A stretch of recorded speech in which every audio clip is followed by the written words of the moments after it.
हर हर महादेव। श्री शिवाय नमस्तुभ्यम, श्री शिवाय नमस्तुभ्यम, श्री शिवाय नमस्तुभ्यम। जितने भी संसार के लोग कर्जे में डूबे हैं, ध्यान से सुनिए। भले ही तुम्हारा बैंक का कर्जा हो, किसी प्राइवेट कंपनी का लोन का कर्जा हो, किसी रिश्तेदार या मित्र से लिया हुआ कर्जा हो, चाहे तुमने दुनिया में कहीं से भी किसी से भी कर्जा ले रखा हो और तुम रात दिन यही सोचते हो कि यह कर्जा कैसे चुकेगा, तो निराश मत होइए। एक बार अभी 17 अगस्त को सोमवार के दिन नागपंचमी पड़ने जा रही है। 17 अगस्त को 33 वर्षों के लंबे अंतराल में यह 7वीं बार इतना दुर्लभ योग आ रहा है। यह योग बहुत रुक रुक के आता है। सावन का सोमवार और उस पर नागपंचमी का पड़ना बहुत रुक रुक कर आता है। और न जाने फिर अगला योग कब लगेगा, कब यह महासंयोग दोबारा हमारी जिंदगी में आएगा। इसलिए अगर यह मौका मिला है तो इसे हाथ से मत जाने दीजिए, ये उपाय कर लीजिए। समर्पित करने के बाद हाथ जोड़कर बाबा महाकाल से अपने मन की बात कहना, अपने कर्जे के बारे में कहना, अपनी गरीबी के बारे में कहना, और फिर बाबा को समर्पित करके उसी नीले पुष्प को प्रसाद रूप में, नील निधि के रूप में वापस अपने साथ लेकर आ जाना। घर लाकर उसे अपने पूजन स्थल पर या अपनी तिजोरी में रख देना और बाबा से मन ही मन कहना कि बाबा, मेरे घर में अष्ट सिद्धि और नवनिधि का सदा सदा के लिए निवास हो, मुझ पर और मेरे परिवार पर कृपा करना। हम आपसे पूरे विश्वास के साथ कहते हैं कि 1 साल के अंदर आप खुद दर्शन उपाय चैनल पर पत्र लिखकर या कमेंट करके बताओगे कि आपको किसी के दरवाजे पर हाथ फैलाने की जरूरत नहीं पड़ी। भगवान भोलेनाथ जो वैभव देगा, जो सुख और समृद्धि देगा, वो देखते ही बनेगी। दुनिया देखती रह जाएगी कि कल तक जो व्यक्ति परेशान था, आज बाबा ने उसे कहां से कहां पहुंचा दिया। याद रखिए, ये नील निधि का उपाय कौन से दिन करना है, जरा मन में दोहराइए। सावन के सोमवार पर जब नागपंचमी पड़े, तब हमें न तो कोई बहुत बड़ा कठिन तप करना है, न कोई कठिन साधना करनी है, न कोई भारी भरकम उपवास रखना है, और न ही कोई बहुत बड़ा अनुष्ठान करना है। केवल एक नीले पुष्प का भावपूर्ण समर्पण और बाबा का नाम ही आपके जीवन के सारे संकट काट देगा। अब एक और चीज शिव पुराण में बहुत ही सुंदर और महत्वपूर्ण लिखी है, महाराज ध्यान दीजिएगा। नील निधि के इस पावन प्रसंग में इस बात को गांठ बांध लीजिए। यदि किसी डॉक्टर ने कह दिया है कि तुम्हारे शरीर में कोई गांठ हो गई है, कोई रसौली हो गई है, या कोई बहुत बड़ा असाध्य रोग हो गया है जो शरीर को छोड़ ही नहीं रहा है, आप इलाज कराते कराते थक चुके हैं, बड़ी बड़ी दवाइयां खा रहे हैं, रिपोर्टें खराब आ रही हैं, शरीर में बहुत तकलीफ बनी हुई है और बीमारी मिटने का नाम नहीं ले रही है, तब शिव जी के शिवलिंग पर किया जाने वाला एक अत्यंत अचूक और दिव्य उपाय ध्यान से समझ लीजिए। इस उपाय के लिए आपको एक दूर्वा, दूब घास और एक बेलपत्री की आवश्यकता होगी। जब आप शिवालय जाएं तो शिवलिंग पर दूर्वा को इस तरह समर्पित करें कि दूर्वा का जो मुख यानी अग्रभाग है वो जलाधारी की ओर हो, जहां से जल बहकर नीचे गिरता है। ठीक उसी तरह जो बेलपत्री आप चढ़ाएंगे, उस बेलपत्री की डंडी का मुख भी उसी ओर होना चाहिए जहां से जल बहता है, यानी जलाधारी की ओर। इसके साथ ही 2 छोटी छोटी कटोरियों में शुद्ध दूध ले लीजिए। यदि सावन महीने के सोमवार की नागपंचमी पर इन दोनों कटोरियों से शिवलिंग पर दूध की धारा चढ़ाई जाती है और दूध से अभिषेक करने के बाद उस चढ़ी हुई बेलपत्री और दूर्वा दोनों को भगवान शिव से औषधि के रूप में मांगकर वापस घर ले आया जाता है, तो ये साधारण दूर्वा और बेलपत्री नहीं रह जाती, ये साक्षात भगवान धन्वंतरी और शिव की संजीवनी बूटी बन जाती है। अब इसका प्रयोग कैसे करना है, ध्यान से सुनिए।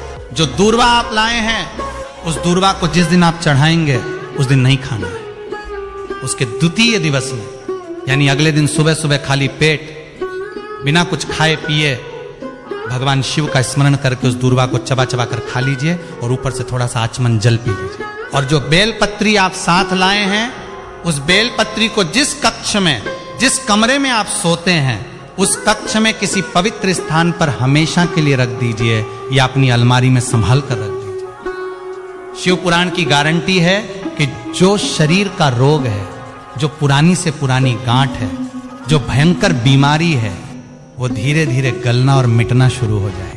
4 से 6 महीने के अंदर बड़े से बड़ा रोग समाप्त हो जाएगा। और जब आप दोबारा अस्पताल जाकर अपनी जांच कराएंगे तो डॉक्टर भी हैरान रह जाएंगे, क्योंकि आपकी सारी रिपोर्टें बिल्कुल नॉर्मल और नील नील आकर सामने खड़ी हो जाएगी। ये कोई साधारण उपाय नहीं है, ये शिव महापुराण का आजमाया हुआ दिव्य अनुभव है।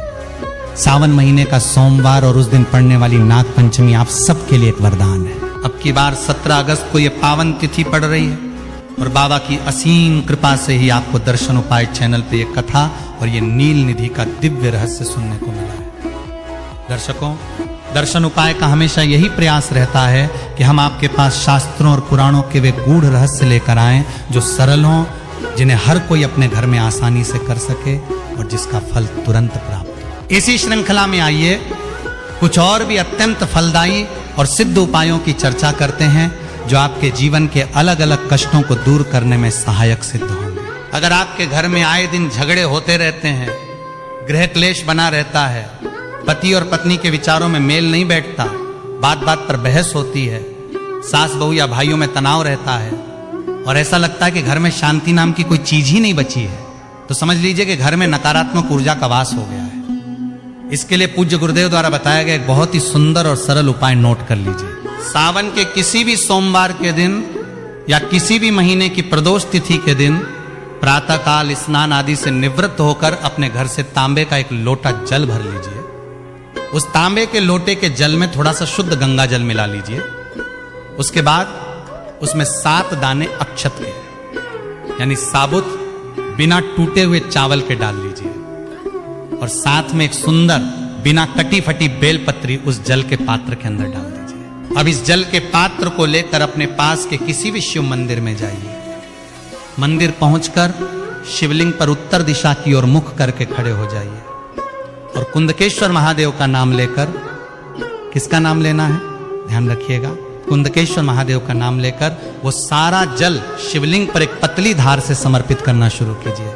जल चढ़ाते समय निरंतर श्री शिवाय नमस्तुभ्यम या थे नमः शिवाय मंत्र का मन ही मन या धीमे स्वर में जाप करते रहिए। जब पूरा जल चढ़ जाए तो जलाधारी से जो जल नीचे बहकर आ रहा हो उस जल को अपने दाहिने हाथ की हथेली में थोड़ा सा झेल लीजिए। उस जल को अपने दोनों नैनों आंखों पर लगाइए, अपने मस्तक पर लगाइए और बचा हुआ जल किसी छोटी शीशी या आचमन पात्र में लेकर अपने घर आ जाइए। घर आकर उस पवित्र जल का छिड़काव अपने घर के हर कोने में और विशेष रूप से अपने मुख्य द्वार पर कर दीजिए। कुंदकेश्वर महादेव का नाम लेकर किया गया ये छोटा सा जल का छिड़काव आपके घर की सारी नकारात्मक शक्ति को बाहर धकेल देता है, गृह क्लेश को हमेशा के लिए शांत कर देता है और घर में प्रेम, भाईचारे और लक्ष्मी का स्थायी वास बना देता है। अब बात करते हैं उन बहनों और भाइयों की जिनके व्यापार में या नौकरी में बहुत रुकावटें आ रही हैं। कई लोग कहते हैं कि हमने दुकान खोली, लाखों रुपए लगाए, लेकिन ग्राहक दुकान के सामने से निकल जाता है, अंदर कदम नहीं रखते,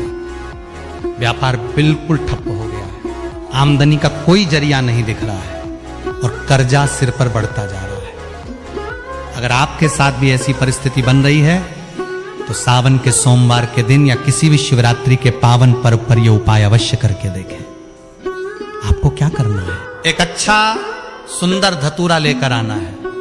उस धतूरे को पीली हल्दी के घोल में पूरी तरह से लपेट लेना है, यानी धतूरे के ऊपर हल्दी का एक गाढ़ा लेप लग जाना चाहिए, वो पूरा पीला हो जाना चाहिए। अब इस हल्दी वाले धतूरे को लेकर शिवालय जाइए। शिवलिंग पर जहां माता अशोक सुंदरी का स्थान होता है, आप सभी जानते हैं कि जलाधारी के बिल्कुल बीच में जो एक मोटी सी नागन जैसी रेखा होती है वही भगवान शिव की सबसे छोटी पुत्री माता अशोक सुंदरी का स्थान है। सबसे पहले उस हल्दी वाले धतूरे को माता अशोक सुंदरी के स्थान पर स्पर्श कराइए। स्पर्श कराने के बाद अपनी मनोकामना कहते हुए उस धतूरे को शिवलिंग के ठीक ऊपर समर्पित कर दीजिए।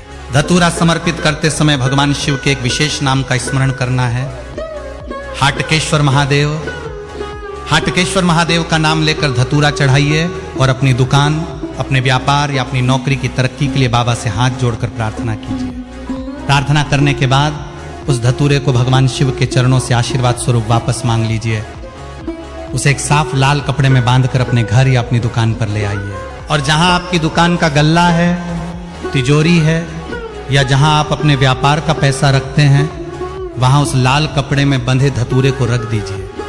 हाटकेश्वर महादेव की ऐसी असीम कृपा होगी कि आपकी दुकान में ग्राहकों की भीड़ लग जाएगी, रुका हुआ काम चलने लगेगा और आपकी तिजोरी कभी खाली नहीं रहेगी। दर्शकों, कई बार माता पिता अपने बच्चों के भविष्य को लेकर बहुत चिंतित रहते हैं। बच्चे पढ़ाई में मन नहीं लगाते, पढ़ते हैं तो भूल जाते हैं, एकाग्रता नहीं बनती, या फिर बड़ी बड़ी प्रतियोगिता परीक्षाओं में बार बार असफल हो रहे होते हैं।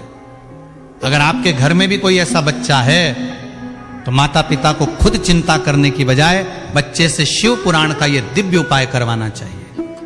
आपको क्या करना है, सावन के सोमवार के दिन एक तांबे के लोटे में जल भरना है और उसमें थोड़ा सा लाल चंदन घोल लेना है। जल का रंग लाल हो जाएगा। अब उस बच्चे को अपने साथ शिव मंदिर ले जाइए और उससे कहिए कि वो अपने दोनों हाथों से उस लाल चंदन वाले जल को शिवलिंग पर चढ़ाए। जल चढ़ाते समय बच्चे के मुख से या मन में एक विशेष नाम का उच्चारण होना चाहिए। तुमरुका जी, तुमरुका जी का नाम लेते हुए जब लाल चंदन का जल भगवान शिव पर समर्पित किया जाता है तो भगवान शिव उस बालक की बुद्धि को कुशाग्र कर देते हैं। जल चढ़ाने के बाद जलाधारी या शिवलिंग पर जो लाल चंदन लगा रह जाता है उसमें से अपनी दाहिने हाथ की अनामिका उंगली से थोड़ा सा चंदन लेकर उस बच्चे के मस्तक पर त्रिपुंड या एक सुंदर सा तिलक लगा दीजिए। ये प्रयोग सावन के 3 या 4 सोमवार लगातार करवा कर देख लीजिए। जो बच्चा पहले पढ़ाई से भागता था, जिसका मन किताबों में नहीं लगता था, वो स्वयं अपनी पढ़ाई में रुचि लेने लगेगा। उसकी याददाश्त इतनी तेज हो जाएगी कि एक बार पढ़ा हुआ उसे हमेशा याद रहेगा और किसी भी परीक्षा या इंटरव्यू में उसे सफलता प्राप्त होकर ही रहेगी। ये तुमरुका जी का बहुत ही सिद्ध और प्रभावशाली उपाय है जिसे दर्शन उपाय के माध्यम से हजारों भक्तों ने आजमाया है और लाभ पाया है। अब हम आते हैं एक और बहुत ही महत्वपूर्ण समस्या। आजकल कई परिवारों में योग्य वर या कन्या होने के बावजूद विवाह में बहुत विलंब होता रहता है। बात चलते चलते टूट जाती है, रिश्ते आते हैं पर पक्के नहीं होते, या कोई ना कोई अड़चन आकर खड़ी हो जाती है। उम्र निकलती जा रही हो और विवाह का योग न बन रहा हो तो सावन के महीने में माता मंगला